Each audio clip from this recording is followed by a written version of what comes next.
Hey, welcome Hello. back, everyone. Here we are Yes, here we are together for again. what, yeah, for what's in your leadership backpack. And Conrad and I were just having a conversation about what to do when you feel like you're being run by life instead of you leading your life. Hmm. And then we got to the word for today of choice and shifting into that perspective of what would it be like if there was always something to choose? Yeah. So first, Conrad, what does it feel like for you when you feel like life is running you? What does that mean to you? Hmm. Well, a couple of words like there's a lot of chaos. There's lower intention, at least in my experience, that I lose sight of intention or what I'm up to. Maybe so like I'm not as focused and just reacting to what's next. Like oh, this just happened, or this email just came in, or oh my gosh, here's a phone call, or yeah. So those are the words for me, Shannon. It's like chaos, lower focus. There's still things that get done, but maybe not as much quality or intention behind them. Yeah. I'm going to add too that for me, it feels like life is happening to me. Like there's always something that I have to do. There's always something that I need to do, and that it's happening to me, that I don't really have a whole lot of say in the matter, that I just have to keep doing the next thing that needs to get done. Um, and that's what happens to me when I feel like I'm being run by life. Mm-hmm. Happening to you versus what we want to invite in for us and all leaders is happening because of me or creating, or there's choice here and actually how I influence my world, our world, and relationship. Yeah. Okay. So what does it take to get into that perspective of there is something to choose here? Mm. I'm just imagining for people watching, and I know for myself and for you too, right? Like sometimes it feels really stuck when life is just kind of running over you. So what does it take to get into that perspective?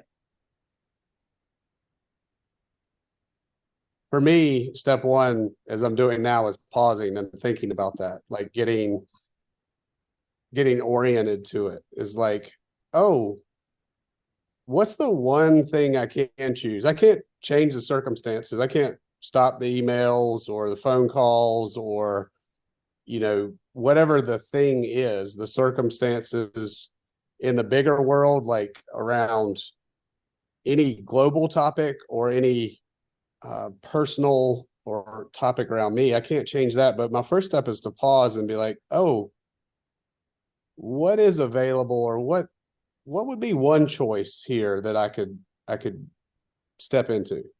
Yeah. That's step one, at least right now for me, as we're making this up together as we go.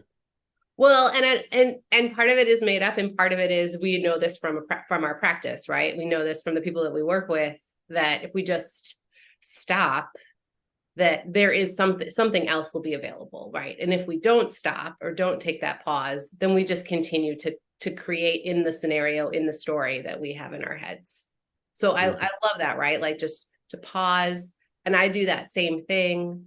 And just to like stop the story in my head that's happening.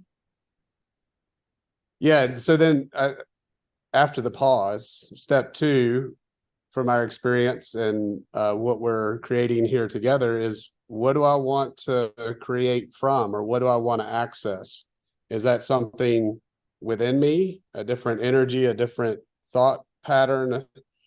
Is that in partnership with someone else? Do I need to get in relationship with Yeah. someone and like have a conversation about this circumstance?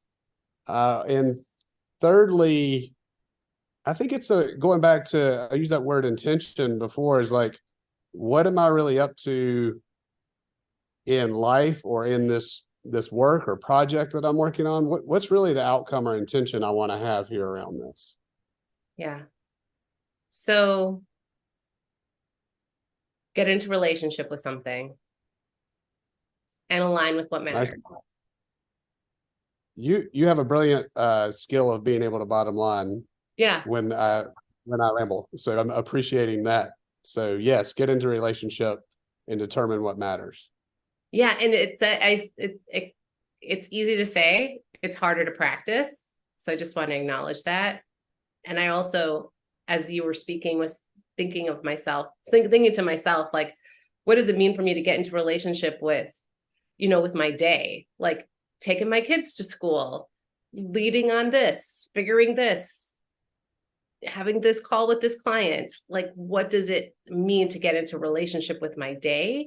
And then what am I actually aligning? What is the thing that matters most? What is it that I'm aligning to? And then the other question that comes up for me too is what am I resisting?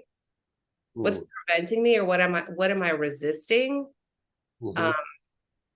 And sometimes it's just because I have a bad attitude about the thing I have to do that I don't want to do. I love that you're saying that. It's like shifting not only the energy, like being curious, what am I resisting, versus, like, this is the way it is. Yeah. Acceptance. Acceptance. And then So, there. Go ahead. well, I just for the summarizing as we get ready to close, we always have access to some choice. We can't change the circumstances, but our orientation to it. So some steps we want to invite you into the practice is pause, see what's available. Step one.